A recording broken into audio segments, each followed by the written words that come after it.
కూటమి ప్రభుత్వం అంజుమన్ భూములను అన్యాక్రాంతం చేస్తుంటే చూస్తూ ఊరుకునేది లేదని హెచ్చరించారు వైఎస్ఆర్సీపీ గుంటూరు నగర అధ్యక్షురాలు షేక్ నూరి ఫాతిమా.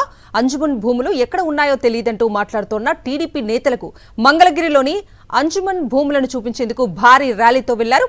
రేపు గుంటూరు కలెక్టర్ కార్యాలయం వద్ద పెద్ద ఎత్తున ధర్నా చేపట్టి జిల్లా కలెక్టర్ను కలిసి వినతి పత్రం సమర్పించనున్నట్లు తెలిపారు నూరి ఫాతిమా.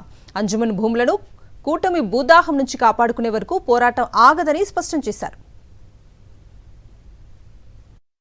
అంజుమన్ ఇస్లామియాకు సంబంధించిన 82 ఎకరాల్లో 3 ఎకరాలు ల్యాండ్ పూలింగ్లో పోయి 78 ఎకరాల్లో ఉండాల్సింది పోయి ఈరోజు 71.57 ఎకరాలకి ఈ కూటమి ప్రభుత్వం చేస్తున్న అరాచకాన్ని ఈ రాష్ట్ర ప్రజలకి అలాగే ఈ దేశ ప్రజలకి తెలియచేయాల్సిందిగా మరి మీడియా ముందుకి, అలాగే ఈ ప్రదేశానికి 71.57 ఎకరాలు ఏ విధంగా ఉంది అని చెప్పి ఒకసారి చూపించడానికి ప్రజలకి తెలియాలి.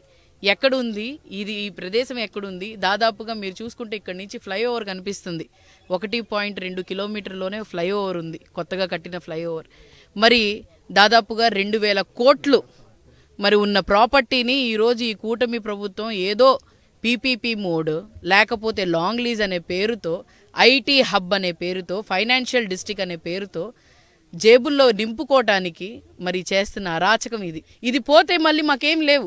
అలాగే దీన్ని ఆసరాగా పెట్టుకొని మల్లైపాలెంలో కూడా 233 ఎకరాలు దాన్ని కూడా కాజేసే విధంగా చూసుకుంటున్నారు. మరి ఇవన్నీ ఏంటి? ఈ కూటమి ప్రభుత్వం చేస్తుంది ఏంటి? నిజంగానే మీకు చిత్తశుద్ధి ఉంటే, నిజంగానే మీకు డెవలప్మెంట్ చేయాలని ఉందుంటే మరి ఇక్కడ దాదాపుగా 55,000 ఎకరాలు ఉన్నాయి. అవి ఏమైనా ఇప్పుడు దీని పక్కన ఉన్న ఎకరాలు మీరు ఏం చేశారు? ఇప్పుడు దాకా మీరు ల్యాండ్ పూలింగ్ అని చెప్పి, ఎక్వైజేషన్ అని చెప్పి ఇప్పుడు దాకా ఏం డెవలప్మెంట్ చేశారు?